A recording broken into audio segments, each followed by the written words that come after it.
Welcome back to the channel, welcome back to another video. This one is my team selection for game week 38. So we'll have a look at how I'm lined up, how I'm going to use my 2 free transfers, who I'm thinking about captaining. But first, let's have a look at how I got on in game week 37. So as you can see on screen, not a bad week, 62 points. That meant it was a green arrow from 3.9 or 4k, something like that, to 3.2k. Now, for the third week in a row, Martinez and Konza, the Villa guys, have kept a clean sheet, and this time Konza scored a goal. These two players have been a joke for me in the last 3 weeks.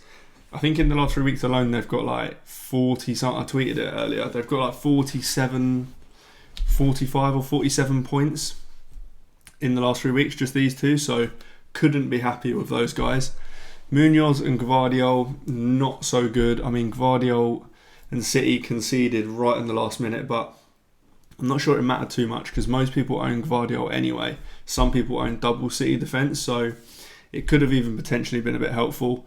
Munoz, I mean, Palace have just been really disappointing of late. I mean, don't get me wrong, obviously ridiculous result in the FA Cup, but in the league they've been slightly disappointing. Onto the midfield, Mbeumo with 5 points. He just keeps kind of ticking along and doing what he does. Sarr with 5 points. Again, I mean, Sarr started and Eze didn't. I mean, I talk about this every week. All I wanted, it was my one sacrifice on wildcard in game week 30. All I wanted was Sarr to keep up with Eze or at least get close. Even in a game where Eze didn't start and Sarr did start, Eze still outscored him. It's been ridiculous.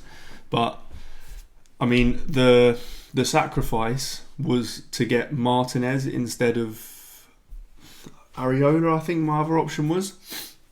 So I feel like Martinez has largely kind of exceeded what I expected from him. So maybe the sacrifice would have been worth it. I haven't gone back and kind of looked at the actual points difference, but happy with Martinez regardless. Salah with 2 points. Liverpool and Salah continue to look not great. Bowen just keeps ticking along with points. Every week it's just one return. He never kind of gets a massive haul, but he'll pick up a 6, 7, 8, 9 pointer most weeks. So I've been really happy with him. Mateta 1 point. He came off early again. He's got to go. Watkins, I did captain. He got 5 points. Wasn't really considering Bowen captain. I certainly wasn't considering Konza captain. So, I mean, he did okay. He's been good for me the last couple of weeks. And then, obviously, Isak didn't feature. He wasn't in the squad for Newcastle, meaning that I get an auto sub. Marino was first on my bench, who was suspended, so he also didn't feature. So, luckily, I got Kivior off the bench, which was a pretty nice one. Most people, or a lot of people, had something considerably worse than Kivior off the bench. So pretty happy with that. So let's get into my team for game week 38 and how I'm going to use my transfers. Okay, so first up we've got the defenders and goalkeepers now.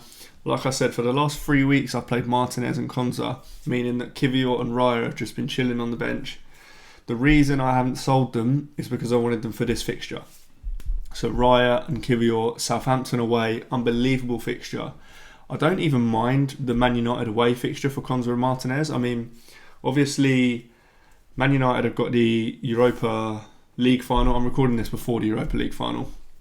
But United have got the Europa League final, so they're going to be fully focused on that. They've got nothing to play for in the league anymore.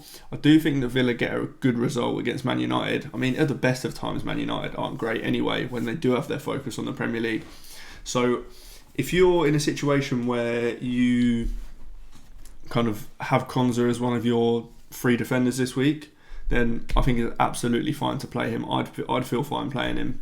Same as Martinez, I'd feel absolutely fine playing him. It just happens that I've got 3 guys that are a bit better this week. I mean, it is actually close, I think, between Konza and Gvardiol. Fulham have been pretty bad at the moment, though. So I'll probably go with Gvardiol just because he's got a bit more attacking threat, especially if he does play in that left-back role, which he has been playing more recently. So I'll probably go Gvardiol. And then I've got Livramento with Everton at home. Really good fixture. I mean, Newcastle, this is a must-win game for Newcastle. they need to win the game to secure Champions League football. So they've got a lot to play for. Then I've got Munoz as my 5th defender. He'll be last on my bench. I won't even bother selling him, I don't think, just because I don't really need him. So yeah, I'll use my transfers elsewhere. I've got 2 free transfers, as you can see at the top left, and 0.2 million in the bank. We'll get into what I'm going to do with these transfers after I've shown how my team's lined up currently. So yeah, onto the midfielders. Now, I've got it lined up in a weird way, but I'll explain why in a second. So Wemo has Wolves away, really good fixture. Wolves, I mean, whenever Wolves come up against like a half-sensible team, they're pretty useless. So, and Brentford are just very good at the moment, so I'm happy with that. Sarr has Liverpool away. Now, you'll notice I've got Sarr starting instead of Merino. There's a good reason for that, and that's because Sarr is probably going to be sold. I'll talk about that when I get to my transfers. But yeah, I won't be playing Sarr. Salah obviously has Crystal Palace at home. Now, I've got the armband currently on him. I don't think it will stay there, but I do think that Salah's a very good option for this week. Now, for the last few weeks, I've kind of been saying how he's an okay option, but not great, because Liverpool have nothing to play for now, and they've been a bit useless. But Crystal Palace are in a situation where they've also got nothing to play for. They've just won the FA Cup. So, and to be honest, the other night, Crystal Palace looked pretty useless, or in their kind of most recent league game, they looked pretty useless. So I think that Liverpool could get a good result. Salah's chasing a record as well. Not sure if he'll particularly care about that, but he is chasing a goal record. So I don't mind this fixture for Salah this week. Then I've got Bowen with Ipswich away. Really good fixture. Happy I've got him. I mean, not much more really needs to be said on that. Then Merino is currently first sub. Now, this is a tricky one because obviously he has been the first choice as striker for Arsenal, which would be ideal for this fixture if I knew he was going to start. However, Trossard can also start up there, although he did go off with a knock at the end of the last game. I'm not sure how serious that is yet, but that might be quite serious. If not, then he could play up there. But also, Havertz came back the other day. He didn't start the game. He started on the bench, but he did come on and get 15 minutes. So there is a chance that Havertz starts up front in this Southampton game. Now, I am not that convinced that Merino will start. I wouldn't even mind if he started in midfield. I'd be kind of happy to play him if he did start in midfield. I just don't think he gets in Arsenal's best midfield 3, whereas he could play up top. And even if he does start up top, he probably won't get 90 minutes, just because why would he? When that would mean that Havertz is on the bench, and they'll probably give minutes to Havertz. But yeah, I'll talk more about that plan in a second when I'm talking about my transfers. But let's bring the forwards on screen. So I've got Isak with Everton at home. Now, obviously, he wasn't in the squad for the last game. I do think that Newcastle will try and get him to play, even if it kind of takes painkillers or injections, just because this game is so important. They need to get Champions League. If they win this game, they get Champions League. And they need that not only to kind of keep their good players. I mean, if they don't get Champions League, players like Tonali, players like Bruno Guimaraes, players like Isak could be off to go to a Champions League club. Whereas if they secure Champions League football, maybe they'll stay. So I think there's a good chance of him playing. But even if he doesn't play, I think he won't be in the squad. I can't see a situation where he starts on the bench and then gets a few minutes at the end or 20 minutes at the end. I think he starts or doesn't play at all. So I'm happy to keep him, but I'll just make sure I've got a good first sub, which we'll talk about shortly. Mateta's in the lineup with Liverpool away. I am definitely selling him. We'll talk about that in a second. And Watkins has Man United away. Really good fixture. Happy with that. There's a small chance Watkins is on penalties. The penalty situation's a bit weird at Villa at the moment. I mean, Asensio's been taking them, but he missed 2 recently. And I think, correct me if I'm wrong in the comments, but I think I saw Watkins grab the ball for the second one and he looked like he wanted to take it. But then Asensio took it, but who knows? Watkins could be on penalties. But yeah, this is how I'm lined up. Like I said, I've got 2 free transfers and 0.2 million in the bank.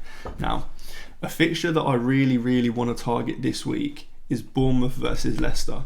Bournemouth haven't been great recently, but Leicester have been Leicester. So I really want some Bournemouth players now. A really easy move for me is Mateta to Evan-Nilsson. I think Evan-Nilsson is one of the best kind of FPL assets this week. I'm definitely going to move Mateta to Evan-Nilsson. There is actually a chance that I captain Evan-Nilsson as well. I think he's that good this week. Kluivert has been getting weird minutes recently. He started the last 2 games but come off at half time. If that continues, then Evan-Nilsson probably has 45 minutes worth of penalties as well. So yeah, there is quite a high chance that when I bring Evan-Nilsson in, I will captain him.